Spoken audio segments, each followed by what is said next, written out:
ಸತೀಶ್ ಅಣ್ಣ ಅಂತಂದ್ರೆ ಅಣ್ಣ ನಮ್ ಸಮಾಜ ನೀನು ಜಡಗಣ ಬಾಲಣ್ಣ ಇದ್ದಂಗೆ.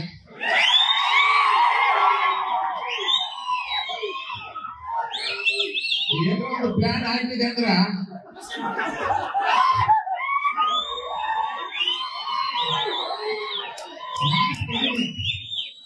ಮಾತು ಕಡಿಮೆ, ಪ್ಲಾನ್ ಆಗ್ತಿದೆ ಅಂದ್ರೆ ಕರೆಕ್ಟ್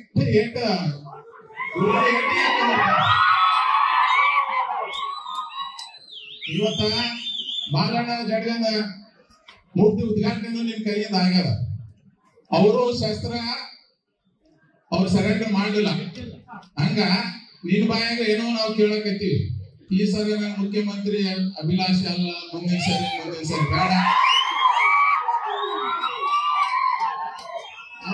ಶಸ್ತ್ರ ತ್ಯಾಗ ಮಾಡಲಿಲ್ಲ, ನೀನು ಶಸ್ತ್ರ ತ್ಯಾಗ ಮಾಡಬೇಡ. ಇದೇ ಸರಿ ಡಿಸೆಂಬರ್ಗೆ ಮುಖ್ಯಮಂತ್ರಿ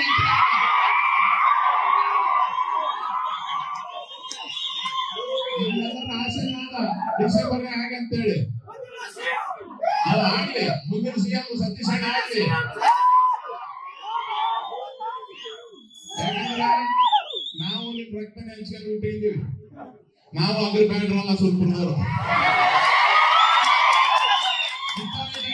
ಬ್ರಿಟಿಷರು ಬಿಟ್ಟಿಲ್ಲ, ಅವರಿಗೆ ಬಿಟ್ಟಿಲ್ಲ, ನಾವು ಸುಮ್ಮನೆ ಬಂದವರಿದ್ದೀವಿ. ಯಾಕಂದ್ರೆ 28ಕ್ಕೆ ನಾವೇ ನಿಮ್ ಸರಳ ಕೊಡಂಗಿಲ್ಲ, ಅಧಿಕಾರ ನಾವೇ ಬರ್ತೀವಿ. ಅದಕ್ಕೆ ನಮ್ಮ ಆಸೆ ಈಡೇರ್ತದ. ನೀನು ಈಗ ನವೆಂಬರ್ನಾಗ ಮುಖ್ಯಮಂತ್ರಿ ಆಗ್ಬಿಟ್ಟೆ, ನಮ್ಮ ಆಸೆ ಈಡೇರ್ಬಿಡ್ತ. ಯಾಕಂದ್ರೆ ಹಿಂದುಳಿದ ವರ್ಗದವರು, ನಾವೇನ್ ದಲಿತರು ಅಂತೀವಿ, ನಾವೇನ್ SC ST ಅಂತೀವಿ, ಆ ಸಮಾಜದವರು ಮುಖ್ಯಮಂತ್ರಿ ಆದಾಗ ಮಾತ್ರ ನಮ್ಮ ಜನಾಂಗಗಳಿಗೆ ಒಳ್ಳೇದಾಗ ಅನುಕೂಲ ಆಗ್ತದೆ, ಏಳಿಗೆಯಾಗ ಅನುಕೂಲ ಆಗ್ತದೆ.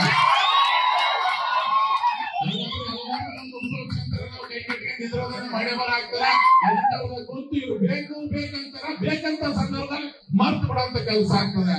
ನಮ್ಮ ಸಮಾಜ, ನಮ್ಮ ವರ್ಗ, ನಮ್ಮ ಹಿಂದುಳಿದ ವರ್ಗ SC ST ಉದ್ಧಾರ ಆಗ್ಬೇಕಾದ್ರೆ ನಮ್ಮವರಾಗಿ ಮುಖ್ಯಮಂತ್ರಿ ಆದಾಗ ಮಾತ್ರ ಅನುಕೂಲ ಆಗ್ತದೆ.